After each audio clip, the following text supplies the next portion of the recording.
Hello, everybody. Welcome back to the Tin Man's Core channel. I'm your host, Jeffrey Tin Man Taylor, and today I'm reacting to my third and final nighttime spooks video for you guys. This was titled 5 True Abandoned Building Horror Stories. So without further ado, I'm going to turn these lights off, move the camera up here for you guys, and let's get this reaction on the road and in the bag, alright? Alright, everybody, here we go.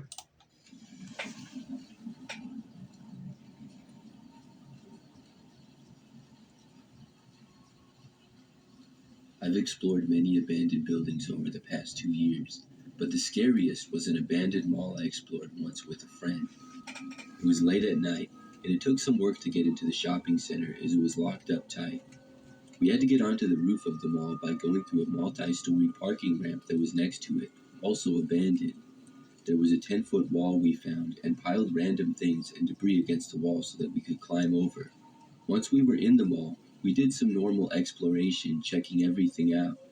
We had explored almost the entire mall when we went downstairs to the ground floor for the last parts of it. As we walked around, we heard the sound of a radio and saw a light coming from an office. You know, I was just thinking it would be kind of fun to walk around in either an abandoned mall or some other type of store that's no longer in use, just to explore, but make sure that you get out of there quick before somebody called cops or security on you, because you never know, they're still using it for something else, like an office space or a private business, let's put it that way. Anyway, let's continue. We thought it might be security, so we walked back up to where we had come in on the roof, ready to leave. As we were walking onto the roof, my friend suddenly stopped in our tracks and said that there was a guy blocking our exit up ahead. This guy was wearing all black and had no security badge on, and he hadn't seen us yet. We decided to hide for a bit, waiting for him to leave, thinking he was another explorer just smoking a cigarette or something. However, when we'd come back from our hiding spot a bit later, thinking he was gone by then, he was still there, this time holding a metal pipe. We instantly knew that something was going on here, since he looked at us as if he was guarding the entrance. It seemed like gang activity, and that they might be doing something or maybe hiding something in the building down on the first floor that they didn't want anyone to see.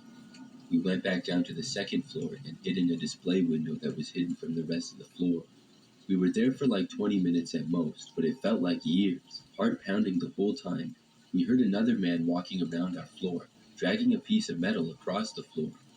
My friend and I had no idea if maybe somebody had seen us walking around, or if they knew that we were in the building. But we didn't want to take any chances since these men looked sketchy. My friend remembered that there was another door on the roof that would bypass the guy guarding the other route and would take us straight into the parking ramp. We decided this was the best plan to get out without anybody noticing. We waited for the guy to leave our floor and decided to make a break for it to find the door. That's another thing too I forgot to mention, is that if you explore an abandoned place, you never know if gang members are hanging out in places like that. So you always got to be alert, and if you see something like that, don't keep going forward, and just go back and get out of there quick. This is already getting suspenseful. We couldn't rush or run, as it would be easy to hear somebody running around in the abandoned mall, so we quietly sneaked around the back rooms until reaching the other door.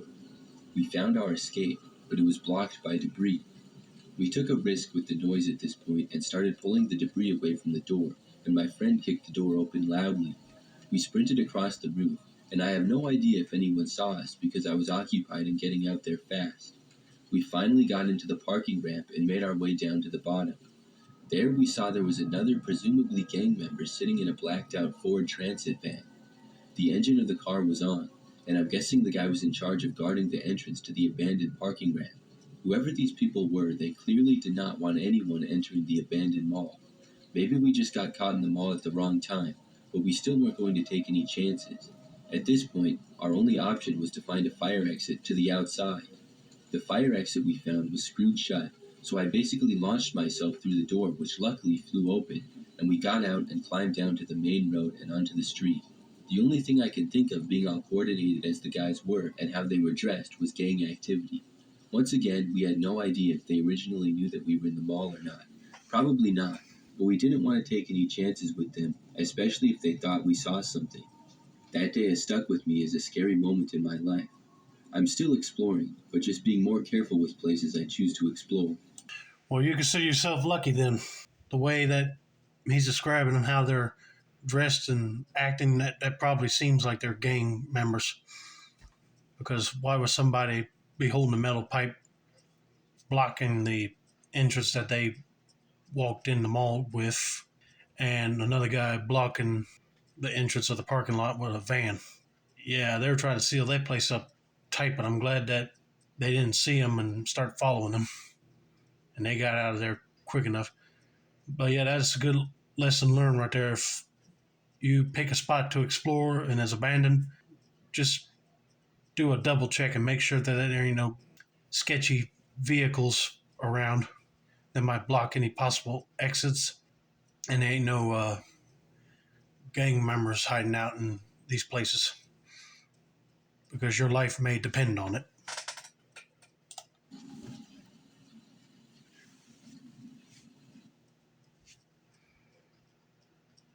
Check this.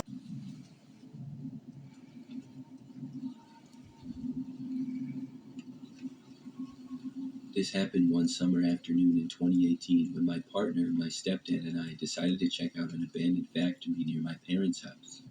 We were just picking up my partner when we passed by it, and without thinking much about it, we started talking about exploring the place. My stepdad, who tends to act on impulse like us, pulled over right by the building and we decided to go for it. It didn't take long to find a way inside. The factory was falling apart with broken windows, walls crumbling down, and most of the roof was missing. The only real obstacle was a doorway that had some debris in front of it. We cleared that away, and as soon as we stepped through the door, something felt off.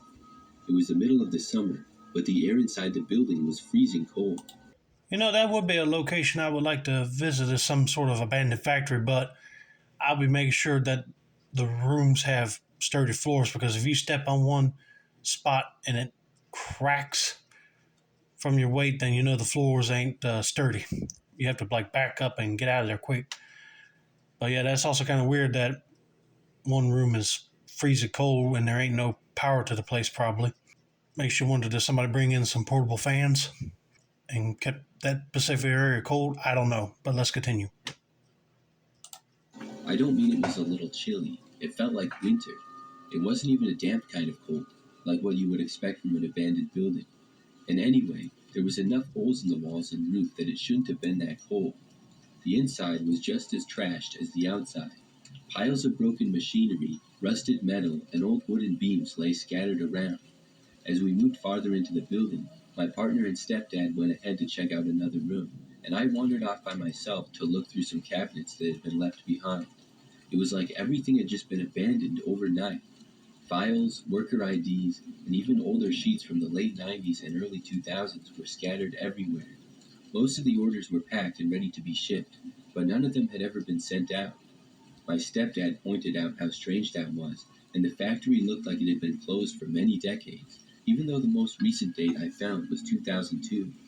The building at most had been abandoned for 16 years.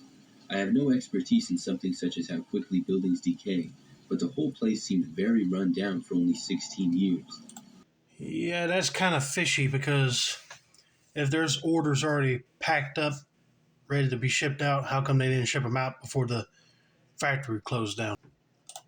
As we were talking about how weird the place was, I started feeling something else.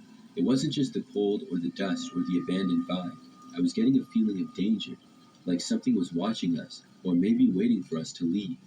I can't describe it any better than that. It was like my fight or flight response kicked in, but I didn't know why. I told my partner and stepdad, and they agreed that we should head out. It was odd, and we hadn't heard anything or seen anything strange, but we all felt it. We made our way back to the car, and just as we were pulling away from the building, my partner and I both noticed something. In the doorway we had just come through, standing there, was a figure. It was hard to make out clearly. It kind of looked human, but not exactly. Something about it didn't sit right. It was like a person, but not. The figure didn't move, as it just stood there, staring at us. My stepdad didn't seem to notice since he was too busy driving. My partner and I looked at each other at the same time and asked if we had seen that thing in the door, so it was definitely not our imagination. We never went back to the factory. I can't shake the feeling whenever I drive past the building to my partner's house. I drive past the abandoned factory so often, and I wish I had never gone inside. because I think about it every time I drive by. That's just crazy. You say it's like a human, but it don't look like one? I mean, what do you mean? I mean, is he like a druggie that's really deformed or something? I mean, you got to give me details so I know what you're talking about. But I do understand that if it looked dangerous to you, then it was wise of you guys to get out of there quick. Something is really fishy going on in that abandoned factory. Maybe a homeless person living there, and they're just checking on you to see what you're doing in their home. But I don't think we'll ever know.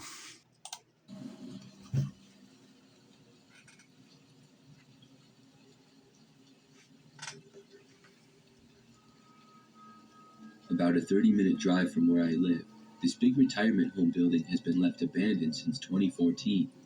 I don't know why it was abandoned, but I always thought it would be a cool place to explore. So finally, in 2020, when I was 16 years old, I went to the building with a few friends at night. When we arrived, we started looking around the outside of the building, shining our flashlights at the broken windows and stuff. Suddenly, one of my friends stopped in his steps and said, "I don't think it's a good idea to go inside now," and pointed out two reflecting dots in one of the windows.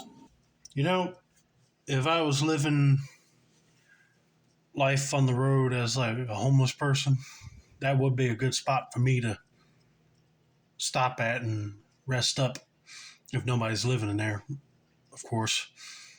Be like you get the whole place to yourself until you're ready to move on. But seriously, it would be a cool spot to investigate for sure. And it's so massive. But I'll be afraid if the power was out in that place, you can't use the elevator, so you have to walk up a lot of stairs. And then the fact that this person's friends spotted out some reflectiveness in two of the windows, that's already setting off some red flags. So there might be some homeless people living there. They got to be on alert. We still wanted to check out the building, but we decided to come back in the morning since it would be safer during the day. The next morning, when looking through the window where we saw what could have been a pair of eyes, we saw nothing at all that could reflect light. I found this a bit strange, but we were determined to get inside. We found a small open window that we could fit through and went in. It was quite a cool place. There was a lot of graffiti and stuff, and we decided to explore. Eventually, we walked next to the room where we saw the reflecting lights the previous night and looked around in it but found nothing. Just a weird bathroom with writing all over the walls in red marker. I found it kind of creepy, but there was graffiti everywhere, so we thought nothing of it. Everything was going smoothly until we were on the highest floor of the building. We were casually walking around through the hallway when one of my friends and I heard voices coming from the floor below us where we had just come from. My friend and I forced the other friends in our group to be quiet, and we all heard some voices that sounded like it came from about 2 or 3 men. We wanted to leave as soon as possible, but the building was designed so that we had to walk down the stairs next to the voices we heard out in the hallway that would lead us to an exit. So we finally walked slowly and silently down the first set of stairs. When we went down in that hallway, we heard voices coming from the room where we had seen the pair of eyes reflecting at night. Once we passed by that room, we sprinted through the rest of the hallway and exited the building. While walking away, we looked back at the room from the outside and saw an old scruffy-looking man waving at us. I didn't go back for a while, but eventually, a new friend I made really wanted to go there, so I reluctantly went with him because I knew the layout of the building, and so they wouldn't have to go alone. So I was back inside the abandoned building again, this time at night. We explored, and after about half an hour, we went into the basement and sat down somewhere to smoke. Right when we lit our cigarettes, we heard footsteps above us, and we stayed still from fear because we had just been there, talking in the hallway pretty loudly. My first thought was that it was likely the weird scruffy man from last time. It might be. Like I said earlier, there's probably homeless people, and you guys wandered in there, and they're being extra precautious in protecting their territory, basically. You were lucky when you got out then, but then you had to come back with somebody else. Oh boy, they need to be careful and get out now before somebody decides to take a chance and grab you. If they find you, that is. Because another explorer would have said something to us. The footsteps became louder and closer. But we could not go anywhere because this person was blocking our exit, so we stayed still for what felt like hours. The person just stood at the end of the dark hallway. We eventually saw some light going up and down the hallway after the footsteps went back upstairs. We waited about 5 to 10 minutes before bolting out of there and going into the forest nearby. We didn't talk about it for a month until I saw in the news that they found someone living in the abandoned building. When police came to arrest him, he started throwing Molotov cocktails at them, so he ended up getting shot and died later in the hospital. Sometimes I wonder what would have happened if we ever got too close to that man in the multiple times that I explored the building. And I'll tell you what happened.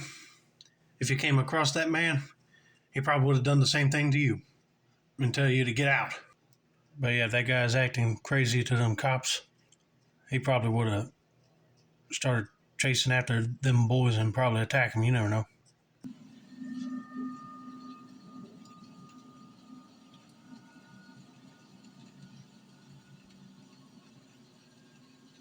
This happened just a few days ago, and it still terrifies me so much that I can't help but look over my shoulder whenever I'm alone in a room. I work in construction, and I mostly work from the office, but this day we were going out into the field.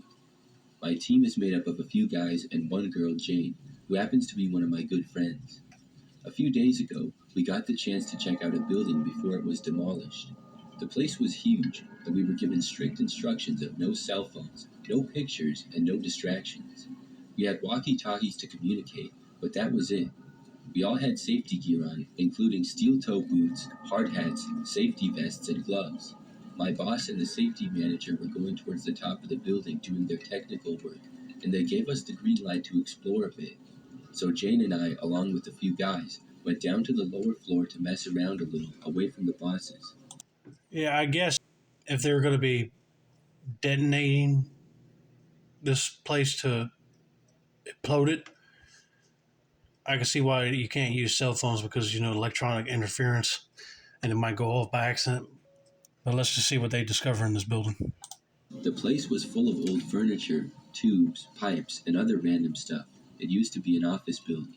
We were goofing off like typical young people would, having a laugh and messing around. Long story short, one of the guys, Brian, got a bloody nose during some silly roughhousing. Jane and I took him into the bathroom to clean up before we had to report back to our boss upstairs. We shoved a bunch of paper towels up his nose, and we used the sink to rinse him off since the water in the building hadn't been shut off yet. While we were trying to get him sorted, there was a knock on the bathroom door. I shouted out, "Very funny," thinking it was one of my other coworkers playing a prank. I went to open the door, but it wouldn't budge. The door was jammed. I began shouting to let us out, thinking that it was my other coworkers still holding us in the bathroom as a prank. I was still tugging on the door when suddenly all the bathroom stall doors slammed shut. It wasn't like a gentle close. Each one slammed so hard they bounced off their stops. The lights went out immediately after that, making it totally pitch black. I don't know who screamed first, but we were all screaming at that point. Brian was cursing like crazy. I started clawing at the door, yelling to let us out. The bathroom had no windows, so it was dark as a cave in there. I could barely see my own hand in front of my face. It was also really cold in the bathroom now, too. The most terrifying feeling I've ever felt was when something touched me in the pitch black bathroom. I felt a sticky hand crawling up the back of my hard hat.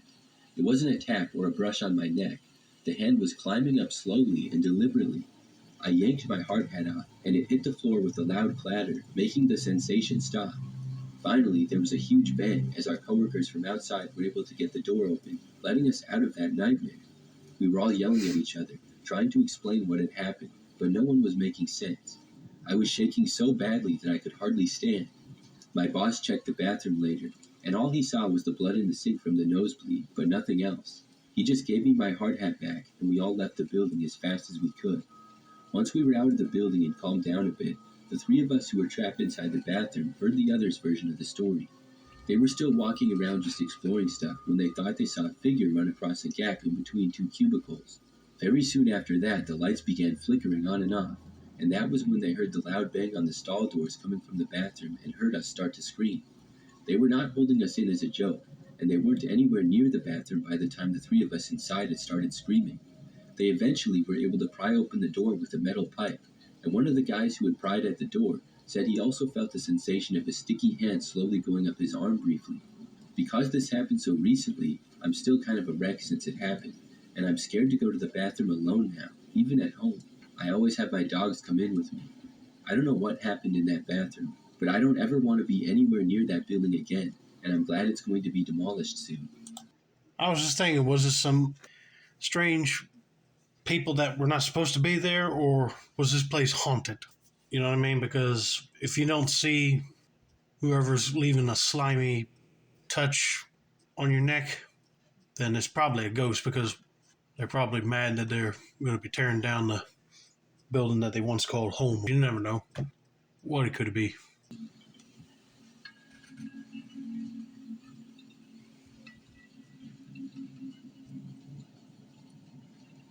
This story happened to my cousin and I in 2018.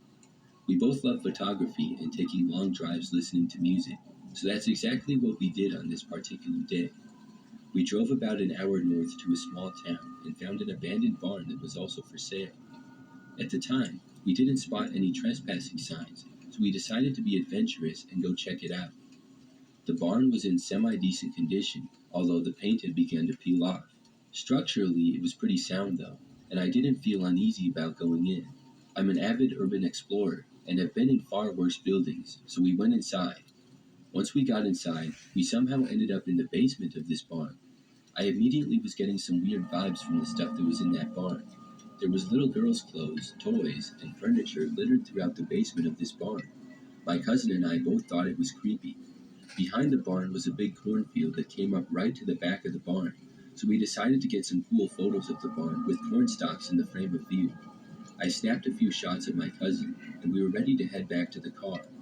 Walking through the first row of corn on my way back to my cousin's car, I saw a bone sticking up from out of the dirt. It was a vertebrae bone. At this point, I stopped dead in my tracks in disbelief.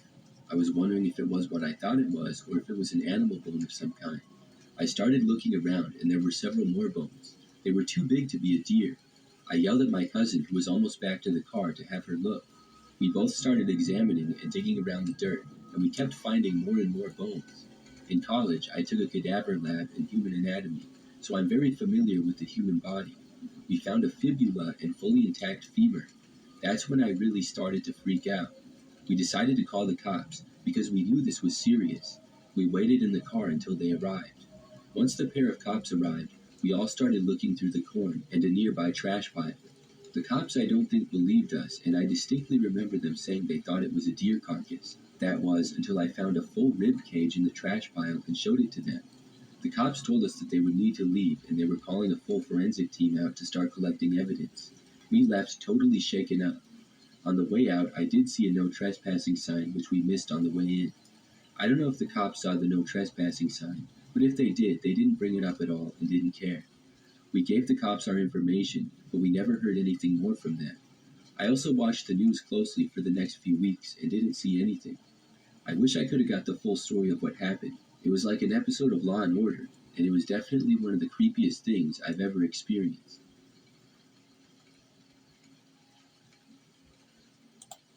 At first, I was thinking it was probably a child predator lurking around and they're using that as their hideout, right?